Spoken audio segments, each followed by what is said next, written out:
राम जी की भी पत्नी का अपहरण हो गया था, तो दोनों पत्नी विहीन आपस में मिले और उनकी मित्रता हुई। मित्रता के बीच में अग्निदेव साक्षी के रूप में रखे गए और मुझे मध्यस्थ बनाया गया। मैं दोनों की मित्रता के बीच में मध्यस्थ हूँ। तब हनुमंत उभय दिश की सब कथा सुनाए, पावक साखी देई करी जोरी प्रीति दृढ़ाए। और अब सुग्रीव जी ने प्रभु को आश्वासन दिया है कि मैं पूरा प्रयास करूंगा कि सीता जी को खोज निकाला जाए और सीता जी मिल जाए, इसमें संभव सब प्रयास करूंगा। और प्रभु ने भी आश्वासन दे रखा है कि सुग्रीव अब तुम बाली वाला जो डर है उसे छोड़ दो। सखा सोच त्यागहु बल मोरे, सब विधि घटब काज में तोरे। मैं तुम्हारे कार्य में सब प्रकार का संभव सहयोग करूंगा। इस प्रकार से श्री राम जी की और सुग्रीव जी की मित्रता हो चुकी है।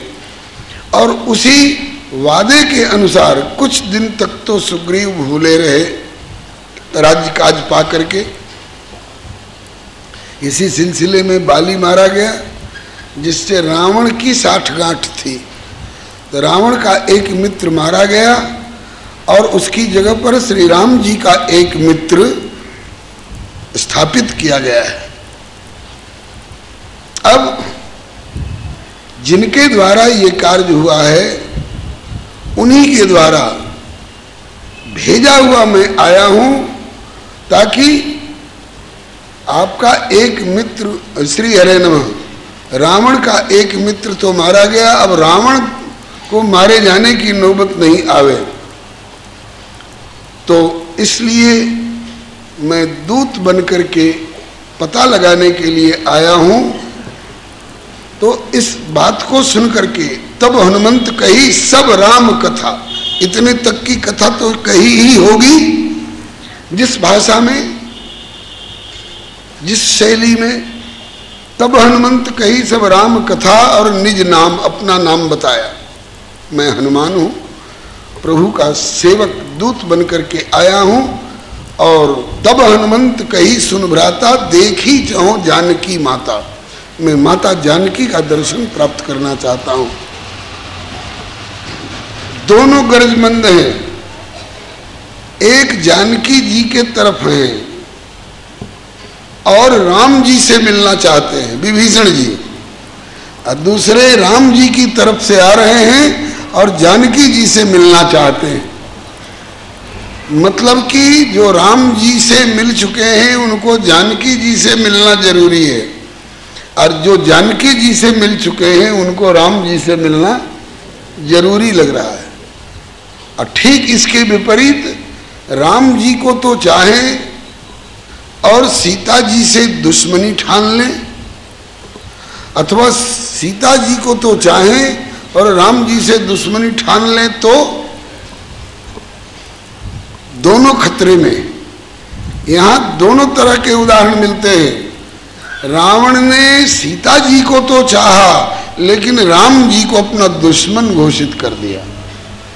ऐसे ही रावण की बहन शूर्पणखा ने राम जी को तो चाहा, लेकिन सीता जी को खाने के लिए दौड़ी, सीता जी से विरोध कर बैठी। इसलिए दोनों के कीर्ति पर पानी फिरा और दोनों का नुकसान हुआ।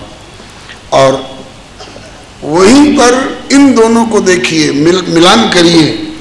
हनुमान जी राम जी के भेजे हुए आए हैं, राम जी के पक्ष से, और कहते हैं कि देखूं चाहो, देखी चाहो जानकी माता। मैं जानकी माता को देखना चाहता हूं, दर्शन चाहता हूं।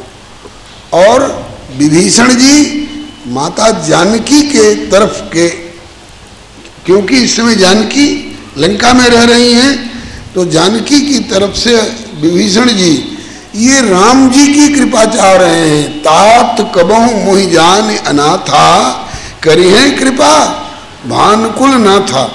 मैंने राम जी का कृपा पात्र जानकी जी की कृपा चाह रहा है, और जानकी जी का कृपा पात्र राम जी की कृपा चाह रहा है। माने जुगल सरकार की कृपा हो जाए तो ज्यादा बढ़िया होगा, और सचमुच में दोनों का ज्यादा बढ़िया हुआ। विभीषण जी को हनुमान जी के माध्यम से राम जी मिलेंगे और हनुमान जी को विभीषण जी के माध्यम से श्री माता जानकी मिलेंगे। जब विभीषण जी से हनुमान जी ने कहा देखी चाहो जानकी माता, तब श्री विभीषण जी ने जुक्ति बता दी। जुगति विभीषण सकल सुनाई है कि बताई है जी? सुनाई, शायद दोनों तरह के पाठ। जुगति विभीषण सकल सुनाई, जुगति विभीषण सकल सुनाई, जुगति विभीषण सकल बताई, जुगति विभीषण सकल बताई, चले उपवन सुत विदा कराई, चले उपवन सुत विदा कराई। श्री जानकी जी अशोक वाटिका में रह रही हैं, अशोक वृक्ष के नीचे रह रही हैं, लेकिन वहां तक पहुंचना कठिन है। चल चल करके वहां जाने में रास्ते में, जैसे आप लोगों के बाथरूम में कई स्विच होते हैं, एक स्विच को दबा देने से गर्म पानी निकलने लगता है, एक स्विच को दबा देने से ठंडा पानी निकलने लग जाता है, और किसी स्विच को दबाने से नीचे की टोटी पानी देने लग जाती है, और किसी को दबाने से ऊपर का फुवारा पानी देने लग जाता है। इसी तरह से उस अशोक वाटिका में कई कई प्रकार के पत्थर जड़े हुए थे नीचे। ये कथा हमने शायद श्री गोपालाचार्य जी से सुनी है। ये जुगति विभीषण सकल सुनाई में बताया गया कि अमुक रंग के पत्थर पर पांव धरोगे तो जानकी से 1000 कदम और पीछे चले जाओगे, और अमुक रंग के पत्थर पर पांव पड़ जाएगा तो जानकी के बिल्कुल समीप पहुंच जाओगे, और अमुक रंग के पत्थर पर पांव धरोगे तो न जानकी के नजदीक न जानकी के दूर, बल्कि पाताल में धंस जाओगे। ऐसे ऐसे तिलस्मात वाला वो बगीचा था, ऐसा सुना है। तो जुगत विभीषण सकल सुनाई, तब चले उपवन सुत विदा कराई, और करि सोई रूप अथवा धरि सोई रूप गयो पुनित कहवा, बोले बन अशोक सीता रह जावा। अब बताइए, यहां भी विभीषण जी की, ए भैया ये रोशनी हमारी, जी अशोक वाटिका में गए और माता जानकी का दर्शन हुआ। किस रूप में? कृष्णतनु। लगभग 10 महीने हो चुके थे, लगभग 10 महीने हो चुके थे, और जानकी ने कुछ भोजन नहीं किया था। वैसे तो सर्वेश्वरी है, भोजन करे चाहे नहीं करे उनमें दुबलापन का कोई प्रश्न ही नहीं है, जो त्यों काल एक रस रहे। फिर भी भगत है तो लीला तनु गए, तो लीला तनु में सब प्रकट करके दिखाना पड़ता है। तो कृष्ण तनु एकदम शरीर कृष हो गया है। कितना कृष हो गया है मालूम है? वर्णन आया है कि कनगुरी आखी मुदरी कंगन हो, कानी उंगली में पहरी जाने वाली अंगूठी इस समय जानकी की कलाई में भी आ सकती है। कृष्ण तनु और शीश जटा, इस 10 महीने से सिर में केस में तेल और कंघी का प्रयोग नहीं हुआ है। इसलिए वो बेणी जो है, बेणी माने चोटी गुथी हुई, वो जटा की जैसी बन गई है। कृष्णतन शीश जटा एक बेणी, और हृदय में जपति, हृदय रघुपति गुण श्रेणी, रघुपति के गुण श्रेणियों को, गुण गणों को बराबर स्मरण करती रहती हैं। एक श्री राम बिरही की जैसी दशा होनी चाहिए, वैसी दशा श्री जानकी जी की है। ये तो हनुमान जी वहां जाकर के देख रहे हैं। अब ये बताइए, अगर विभीषण जी श्री राम भक्त नहीं होते तो श्री राम के तरफ से आए हुए भेजे हुए गुप्तचर हनुमान नाम के बानर के बारे में, ये हनुमान नाम के बानर को सीता का पता बताते या चट रावण को हेलो करते कि समझ जाओ भैया, तुम्हारे दुश्मन के पक्ष से एक जासूस आया है और इसकी तरफ से लापरवाह हो जाओगे तो पता नहीं क्या क्या तेरी दशा हो जाएगी। इसको घेरो, पकड़ो और ये जो चाहो सो करो।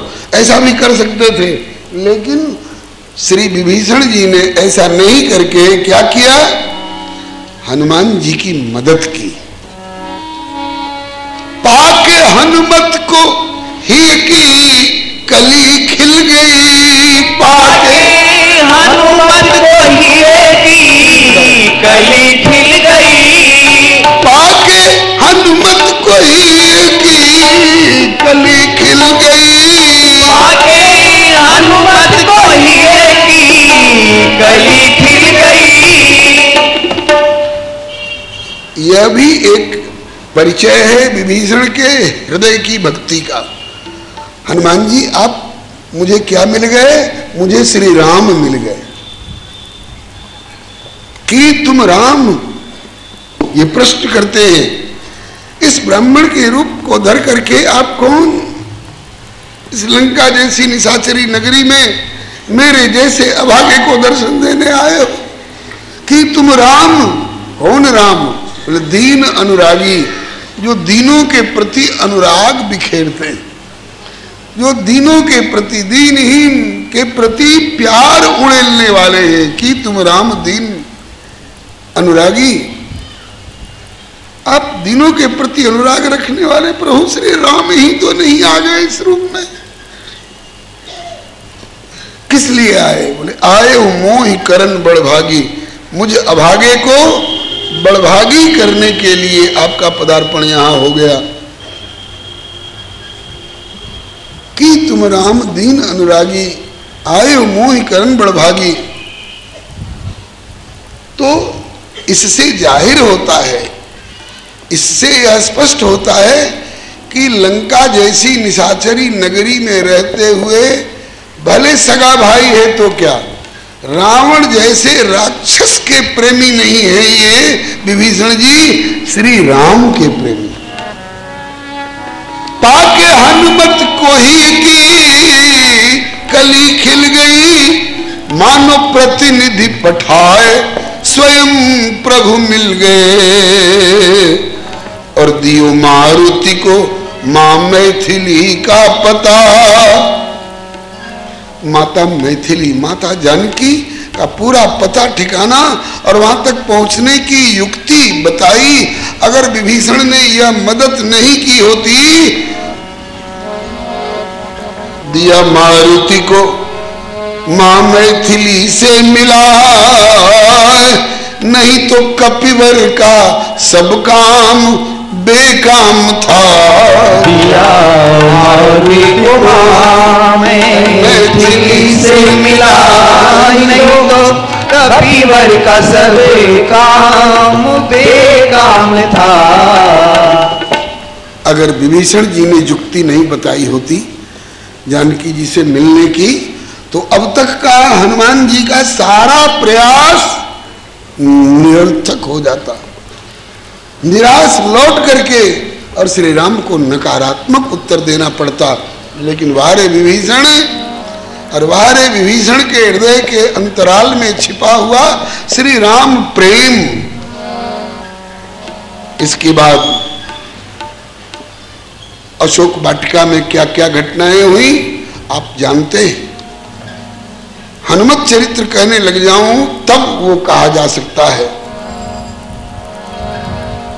कछ मारे सी कछ मर्दसी, कछ मिले सी धरि धूरी, कर कछ पुन जाय पुकारे, प्रभु मरकट बल भूरी, सुनि रावण पठे भट नाना, तिन्हीं देख गरजे हनुमाना। वहां सब बहुत सारी घटनाएं हुई जो राम जी के पक्ष में साबित हुई और रावण के लिए आफत विपत्ति साबित हो गई। अंत में प्रभु ने हनुमान जी से कहा है जाते समय, मानस में तो नहीं है कि राम जी ने हनुमान जी से क्या क्या कहा था, लेकिन गीतावली में वर्णन किया है।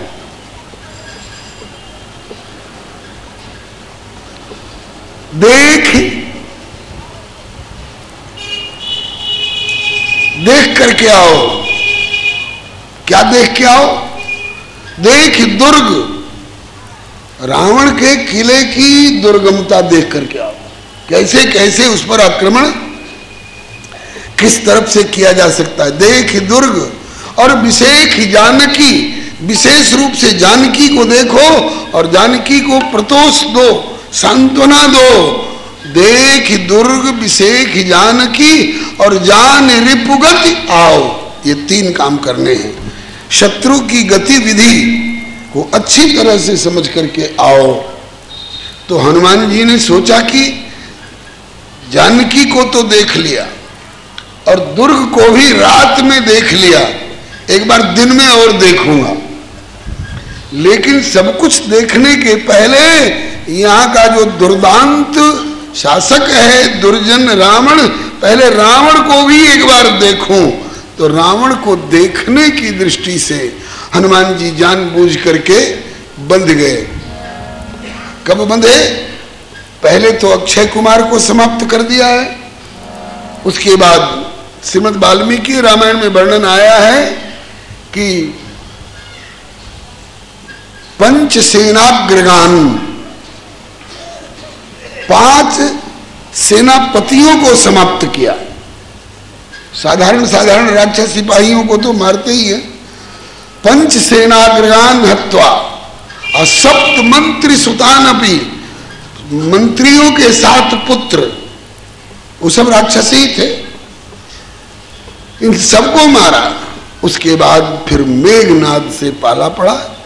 एक बार मेघनाद को एक मुक्का में बेहोश करके, जिस मेघनाद के डर से इंद्र भी थरथराते थे, इंद्र पर आक्रमण किया मेघनाद ने और कैसे पकड़कर घसीट करके लाया, जैसे किसी बकरा के गले में रस्सी बांध के, नहीं चलता है तो घसीट के ले जाते हैं, इस तरह से। और उसी मेघनाद को हनुमान जी ने मुठिका मारी, चढ़ा तर जाई, एक मुक्का मारे मेघनाद को और पेड़ पर बैठ के देखने लग गए क्या प्रतिक्रिया होती है। तो ताई एक क्षण मूर्छा आई, मेघनाद हनुमान जी के एक मुक्का में बेहोश होके गिर पड़ा। इसके बाद फिर उठा, उठ बहोर कीन्ह सी बहु माया, लेकिन जीत न जाई प्रभंजन जाया। प्रभंजन मने, प्रभंजन मने पवन, शीतल मंद सुगंध पवन, मंद पवन नहीं। प्रभंजन मने बड़े बड़े बिजली के खंभे और ट्रांसफार्मर और पेड़ और सबको तहस नहस कर देने वाले। प्रकर्षण भंजन, हम लोगों को पाला पड़ा था इस बार जनकपुर से लौटते समय। ऐसा अंदर तूफान की एक वृक्ष गिरा और वृक्ष गिरा एक ट्रांसफार्मर के ऊपर, और ट्रांसफार्मर जिन 2 खंभों पर कसा गया था वे दोनों खंभे टूट के और ट्रांसफार्मर समेत सड़क पर। अब पास करो, गाड़ी कैसे ले जाओगे? फंस जाना पड़ा था कुछ देर के लिए, रोड जाम हो गया था। तो ऐसे वायु को, ऐसे हवा को प्रभंजन कहते हैं। प्रभंजन सुत माने अतिशय वेगकारी और ताकतवर पवन देव के पुत्र हनुमान जी को चाहता है कि बल से तो ये पकड़ा जाना और जीता जाना कठिन है, इसलिए उठ बहोर कीने से बहु माया, उसने माया का भी प्रयोग किया। माया भी होते हैं राक्षस लोग, तो उसने माया का प्रयोग किया, लेकिन माया का प्रयोग करने पर भी चूंकि हनुमान जी मायापति के सेवक हैं, इसलिए मायापति सेवक सन माया, मायापति सेवक सन माया, करई तो उलटी परई सुरराया, करई तो उलटी परई सुरराया, उठ बहोर कीने सी बहु माया, उठी बहोरी कीर्ति बहु माया, जीती न जाए प्रभंजन जाया, जीती न जाए प्रभंजन जाया। जाया मन जन्मा हुआ, प्रभंजन का पुत्र श्री हनुमान काबू में नहीं आ रहे हैं। अंत में उसने देखा कि ऐसे इसको नहीं जीता जा सकता है, तब ब्रह्म अस्त्र ते ही साधा, ब्रह्मास्त्र का प्रयोग कर दिया। यद्यपि हनुमान जी ब्रह्मास्त्र से मुक्त है। जब हनुमान जी ने बचपन में सेव अथवा संतरा समझ करके सूर्य नारायण को निगलने के लिए छलांग मारी थी, उस समय कथा आप लोगों को मालूम है, सूर्य ग्रहण होने वाला था। भूखे हनुमान जी ने सोचा कि ये सेव अथवा संतरा जैसा कोई फल लाल लाल सूरज सवेरे सवेरे का, तो ग्रहण करने के लिए चले, तो उस समय राहु ग्रहण लगने वाला था, सूर्य ग्रहण, राहु भी आ रहा था। तो हनुमान जी ने सोचा कि मैं तो सोच रहा था कि एक फल से कितनी भूख मिटेगी, इस सेव अथवा संतरा के जैसा। तब तक एक काला काला और फल दिखाई पड़ा। काला काला फल क्या? वो राहु। तो सोचा कि जामुन के तरह का एक फल और आया। अब दोनों ने देखा कि ये बानर हमको दोनों को निगलने को तैयार है, तो दोनों ने पुकार किया, देवराज रक्षा करो। तो देवराज इंद्र उजले हाथी पर बैठ करके चले। हनुमान जी ने कहा कि रसगुल्ला जैसा एक और आ गया।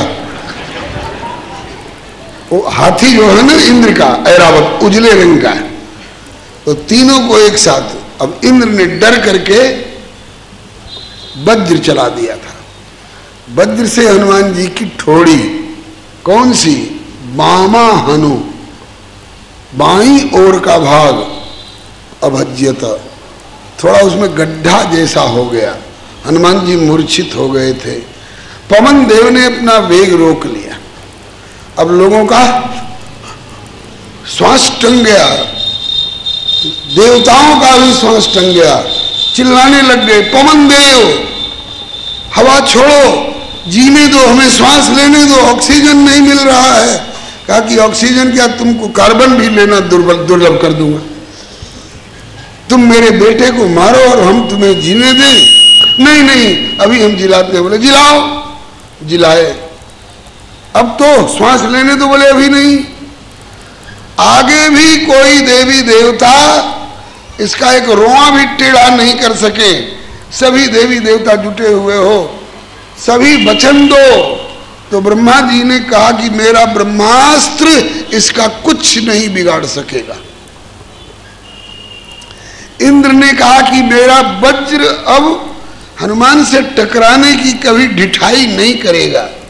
कदाचित धोखे में, भूल में टकरा गया तो मेरे वज्र से हनुमान का एक रोआ भी नहीं टूटेगा, बल्कि इनके रोआ की कठोरता से मेरे वज्र में भले गड्ढा पड़ जाए। तभी से हनुमान जी वज्रांग कहलाने लग गए। वज्रांग माने वज्र से भी अथवा वज्र के समान जिनके अंग हो, उसी को अब हम लोग बजरंग बली कहते हैं, वज्रांग बली। तो हनुमान जी सभी देवी देवताओं के अस्त्र शस्त्र से मुक्त हैं। सब मिलके सभी देवी देवताओं के अस्त्र शस्त्र अगर हनुमान जी पर टूट पड़े तो भी हनुमान जी के एक रोम को भी नहीं टेढ़ा कर सकते हैं। लेकिन आज जब देखा कि मेघनाद ने ब्रह्मास्त्र का प्रयोग कर दिया, ब्रह्म अस्त्र ते ही साधा, तो कपि मन कीन विचार, जो न ब्रह्म सर मानो, तो महिमा मिटई अपार। अगर ब्रह्मास्त्र की मर्यादा को मैं नहीं रखता हूं तो बेचारे ब्रह्मास्त्र का फजीता हो जाएगा। इसलिए हनुमान जी ने सोचा कि ब्रह्मास्त्र की मर्यादा रख लूं और पटुआ जाऊं। हनुमान जी ब्रह्मास्त्र के लगते ही जानबूझ करके पटुआ गए। पटुआ गए समझते हैं ना, मन एकदम अब मैं किसी लायक नहीं रह गया ऐसा दिखाए। तो ते ही देखा कप मूर्छित भयऊ, तो उससे भी एक गलती हो गई, नाग पास बांधे सी, उसने नाग पास का और दोबारा प्रयोग कर दिया। ब्रह्मास्त्र की मर्यादा है कि ब्रह्मास्त्र का प्रयोग जिस पर किया गया हो उस पर एक रस्सी का भी बंधन कोई नहीं डाले, नहीं एक सुतरी से भी लपेटने की कोशिश कोई कर दे तो ब्रह्मास्त्र किनारे हो जाता है। बोले जा तब तू ही बांधा, हम किनारे। ये मर्यादा है, ब्रह्मास्त्र दूसरा बंधन नहीं झेल पाता है। तो हनुमान जी समझ गए कि मैंने ब्रह्मास्त्र की मर्यादा भी रख दी और इस अभागे मूर्ख ने नागपाश का प्रयोग कर दिया तो ब्रह्मास्त्र तो किनारे हो गया। और नागपाश को मैं क्या समझता हूं, नागपाश को मैं कुछ नहीं समझता। तो जानबूझ करके हनुमान जी बंधे हुए जैसे और उसके पीछे पीछे चलने लग गए और नागपाश बांधे सी ले गए। कहां ले गए? रावण के दरबार में। रावण के दरबार में जब पहुंचे हैं हनुमान जी तो देखा कि कहीं वरुण कुबेर सुरेश समीरा रण सन्मुख धर काहुन धीरा, सब देवता लोग, लोकपाल दिक्पाल उसके सामने डर के मारे। दिक्पालों से कहता है कि जाओ पानी भर के लाओ, पानी भर के लाते। दिक्पाल में नीर भरा हुआ। तो दूसरा कोई होता तो घबरा जाता कि बाप रे बाप, इतने इतने महान लोग जिसके बंधन में और मुंह ताक रहे हैं और थरथरा रहे हैं, उसके सामने मैं कैसे बात करूंगा। कहते हैं कोई कोई कि नर्वस हो गए, नर्वस हो गए। दूसरा कोई होता तो नर्वस हो गया होता, लेकिन हनुमान जी देखी प्रताप न कपि मन शंका, देखी प्रताप न कपि मन शंका। रावण के प्रताप प्रभाव और उसके दरबार और सब देख करके कपि के मन में कोई भी शंका नहीं आई। कैसे, क्या उपमा दी गई है, जिम अहिगन मह गरुड़ अशंका, जिम अहिगन मह गरुड़ अशंका।